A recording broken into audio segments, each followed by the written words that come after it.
Hey everyone, it's Dave from Dave's Ohio Barbecue. Today we're going to be making baby back ribs. We're going to be doing it on the offset smoker back there, and we're going to be using the 3-2-1 method. Stick around.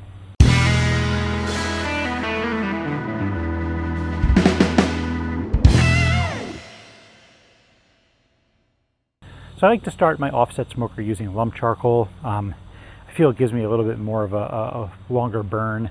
I use that as like a bed. I just light a chimney of it, dump it into the offset smoker, and then I add whatever wood I'm going to use on top of there. I usually start about an hour before I'm going to start cooking, only because I really want that wood to kind of burn down and turn into coal.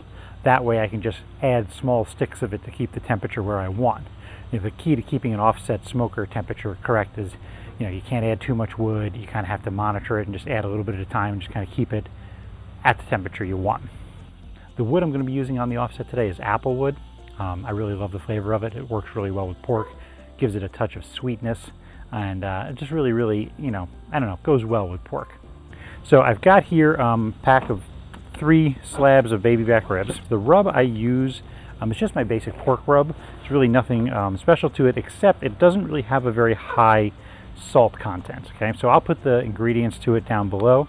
The reason I don't put a lot of salt in it is because I like to salt my ribs separately from the rub. That way I can give it about half hour for the salt to absorb, and I can also really control how much salt is going to end up on my ribs, because you don't know who's coming over. There could be someone who's not really wanting a lot of salt, but it really, more than that, it's about letting the salt absorb into these ribs. Now, how much salt you put on it? I'm using kosher salt, and I'd say it's probably about a half teaspoon per pound of meat. Okay, so I just eyeball it at this point, but I got my kosher salt here, and it's just really putting some on there. Make sure you get all the major chunks of meat. All right, and then I'm going to put this back into the fridge, and I'm going to let it chill for probably about half hour, maybe an hour at the most. That way, all this salt can kind of get absorbed into the meat. These ribs already have the membrane removed from them. If you buy ribs that don't have the membrane removed, you probably want to take those off, only because it gets really tough and chewy when you cook, and it won't break down. It'll kind of, it'll make your eating experience a little less stellar. Let's put it that way. Before we get these things onto the offset smoker, I want you to subscribe and hit the bell next to it. That way you get notifications. Also, give me a thumbs up, hit that like button, and if you have a comment, leave it down below. Anything you want to say. I don't care, unless it's highly inappropriate, and then I'll just delete it. But leave a comment. I love chatting with people that watch my videos. Now that the salt has had a little while to absorb into these ribs, I'm going to hit it with my rub. The recipe's below, but it's basically just a lot of brown sugar, a little bit of salt, not much, paprika, black pepper, things like that.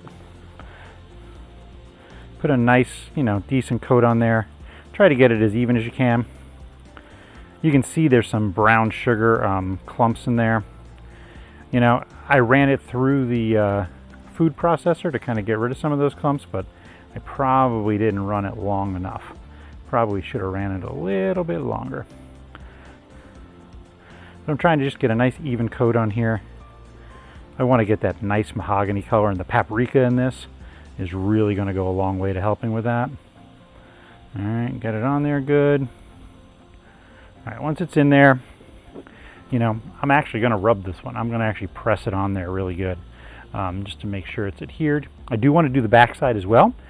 Since I don't have a membrane, it will absorb. It will, add to the flavor, so might as well.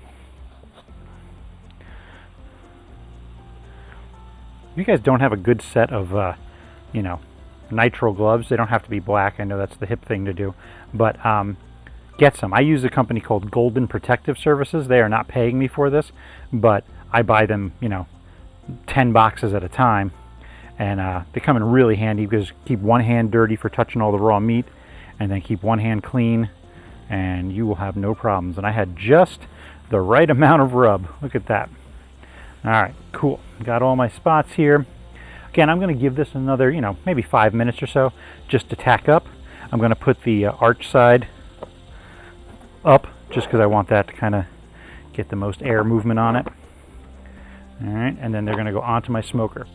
All right, so right now my smoker's running at about 250. When I put the ribs on, since they're cold, that's going to bring it down a little bit. And then I'll just be controlling the airflow and the wood to kind of keep it at that 225, 220 range.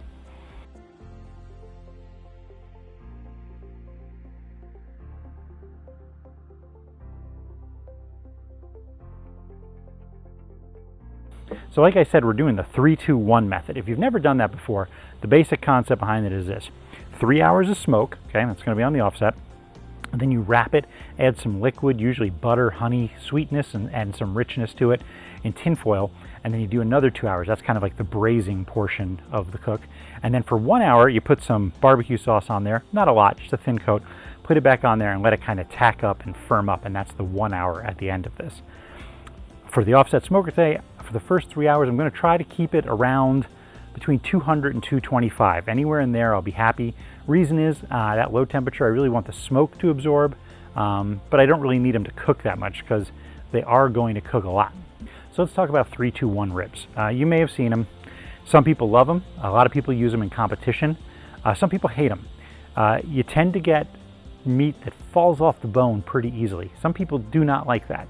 I don't care. If they fall off the bone too easily, I'm fine with it. I usually like a little bit of a bite to my ribs, but 3-2-1 is fun to try from time to time. It gives you a different sort of like competition flavor. So you're going to get really, really, really tender ribs using this method. When I run my offset, I want airflow. Okay, so I'm going to keep this door back here cracked. This is kind of a dumb design on this offset. It has a drawer that pulls out and one little vent.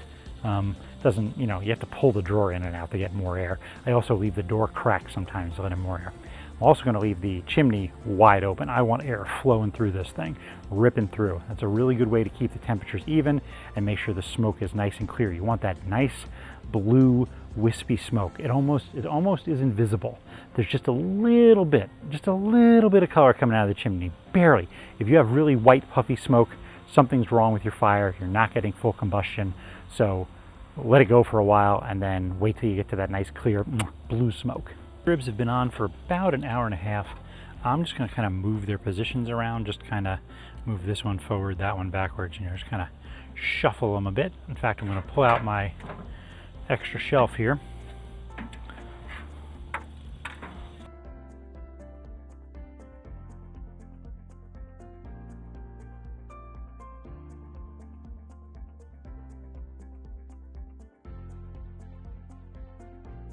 All right, here are the ribs after the first 3 hours. You can see they've got that nice mahogany color on there.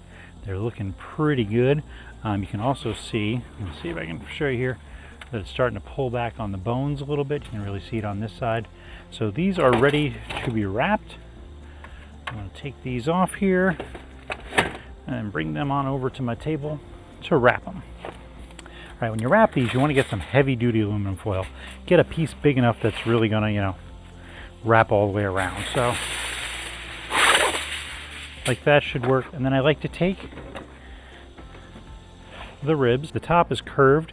What you can do is you can actually just take the foil and before you put the ribs down, sprinkle a little bit of the brown sugar basically where your ribs are going to be.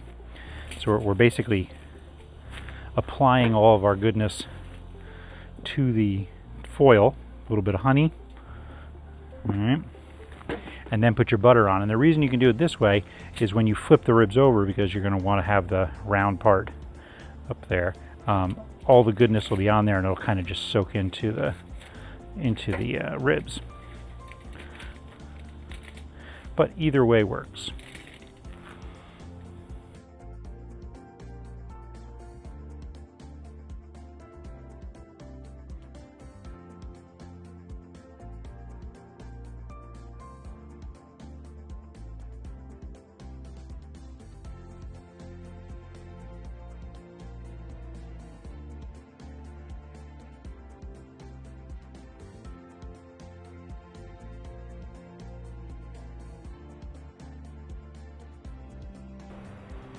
All right, so these have been on for another 2 hours.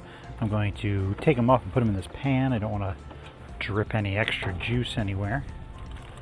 Oh man, they feel super tender.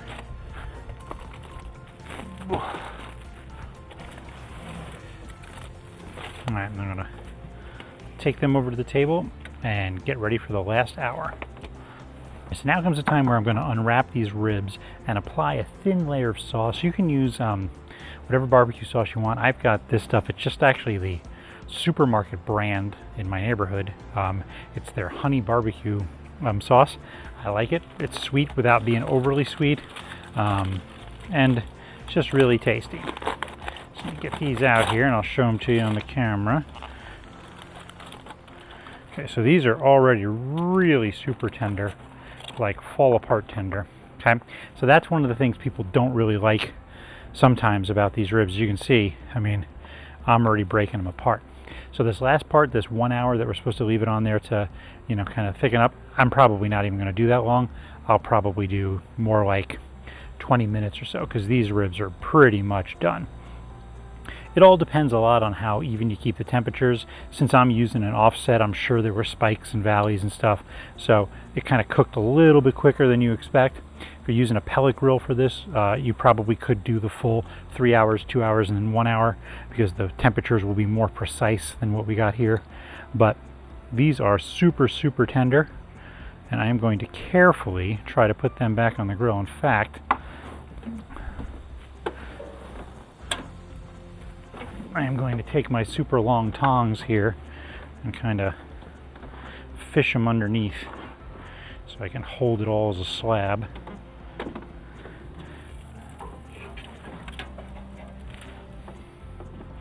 Alright, I'm just going to leave that open for now. You can really see here, I'm going to put these down upside down here.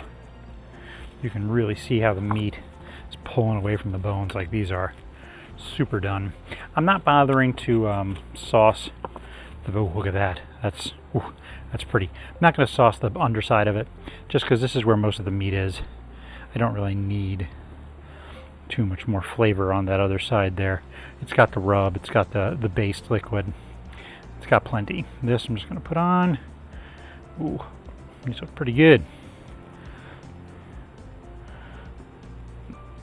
Alright, put that onto the grill too, and then I'll go grab the third one. Alright, so if you go in the full length, 1 more hour at 250 for these. I probably got 20 minutes, maybe a half hour at most, and then I'm going to put them in a pan, wrap the pan in some foil, and let them sit for, 10-15 minutes just to cool off a bit. Oh. There's nothing wrong with that. Make your ribs super tender. This is the method for you. 3, 2, 1, baby. It works really well. As always, thanks for watching. Make sure you subscribe to me on social media. I'm on Twitter and Instagram at Dave's Ohio Barbecue. Make sure that you follow me on Facebook. Go to Facebook, type in Dave's Ohio Barbecue, my page will come up. And then also subscribe to my channel.